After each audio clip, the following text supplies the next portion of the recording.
Bienvenidos al calor de un tinto.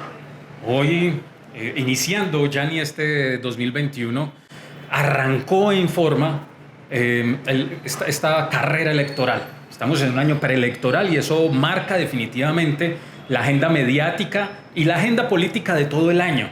Ese es el tema que vamos a trabajar hoy. Conversemos sobre eso, Yanni. Empecemos con esto hay unas condiciones previas, unas condiciones que marcarán las elecciones, las agendas y los debates. Entre ellos está la profunda crisis social que nos habita, no solo marcada por la pandemia, sino una crisis social económica que ya venía. Y hay otras condiciones, Yanni.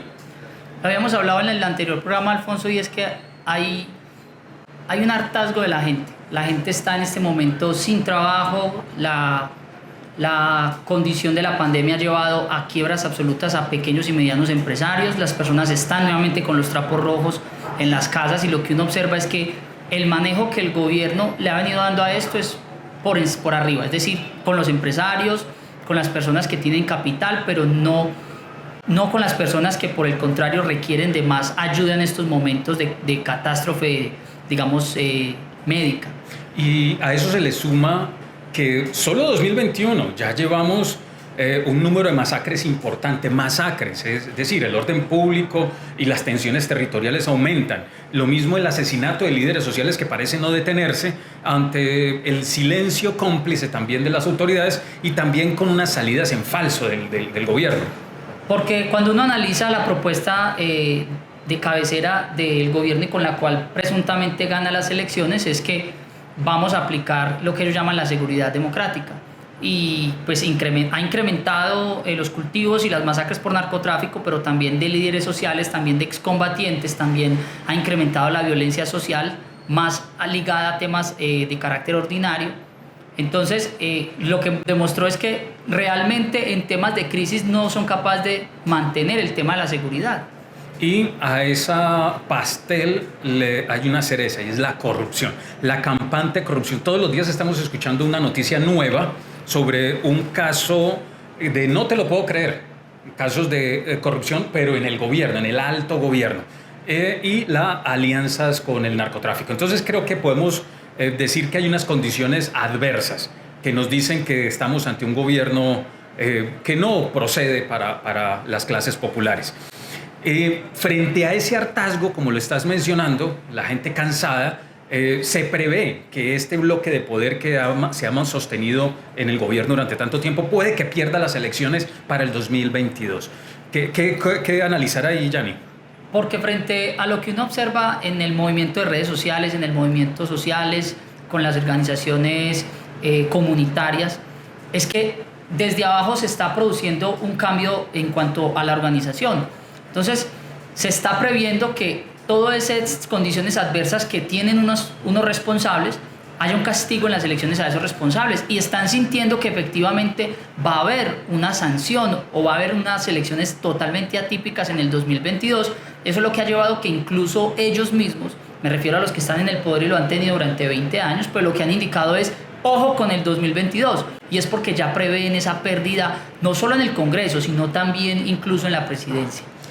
Pero el bloque de poder, el centro democrático y todas estas alianzas políticas y clanes políticos no se quedan quietos.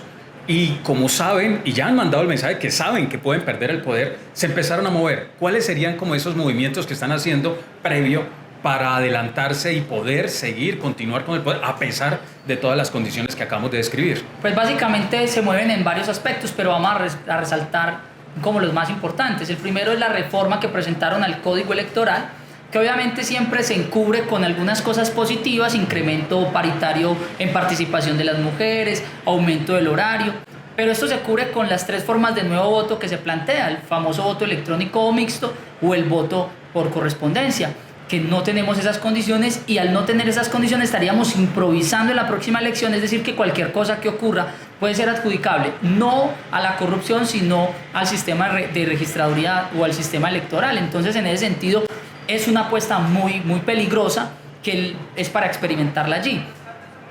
Reforma electoral, pero que también va acompañada de hacer coincidir las elecciones, que hace poco le escuchamos adelantar o hacer coincidir las elecciones con Digamos la excusa de ahorrar dinero por el tema de la pandemia.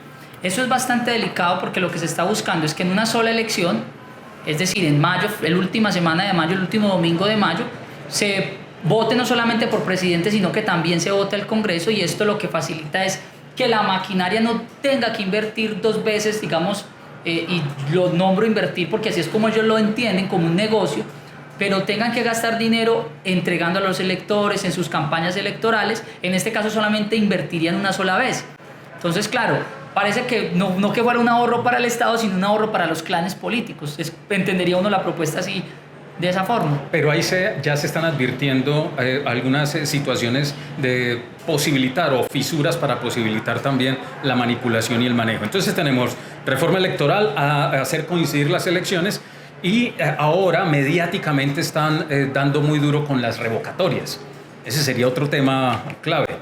Lo que pasa es que recuerda que en el país hubo un boom de candidatos presuntamente independientes que no venían de partidos, y eso lo que ha llevado es que las maquinarias se organicen alrededor de nuevamente grupos que se llaman independientes, pero que claramente tienen su tinte político, y empiecen desde ya, con menos de un año, o un año porque la ley lo exige, pero con un año de elección, empiecen a acosar alcaldes de las principales capitales, que es donde lo estamos viendo. Y con eso ganar publicidad y ganar posición, porque definitivamente han perdido también en el medio. Y las maquinarias ya se empezaron a articular, a reunir y a lanzar también posibilidades de candidaturas.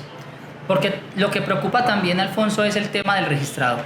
El tema del registrador se ha ido con mucho silencio, pero nadie puede olvidar el pasado cuestionado del señor Vega.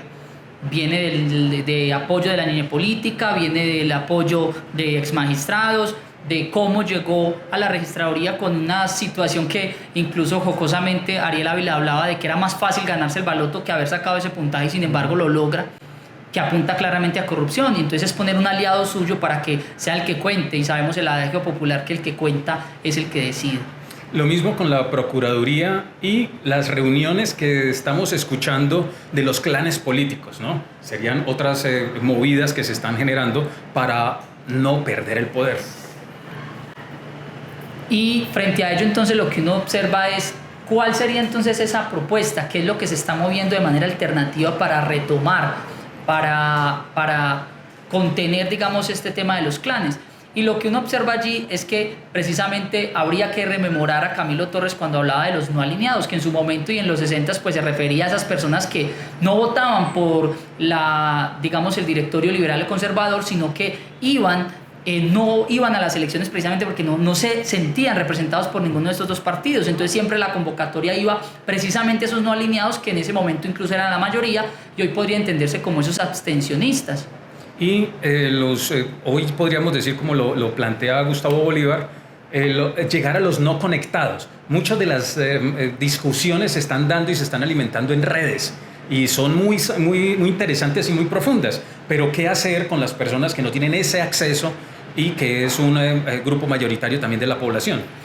Porque la propuesta siempre ha sido la contrainformación o la información alternativa, porque es claro que los medios masivos están plegados al establecimiento, sea este cual sea. Eran santistas, eran uribistas, ahora son duquistas, y lo que busca precisamente esas redes sociales es la contrainformación.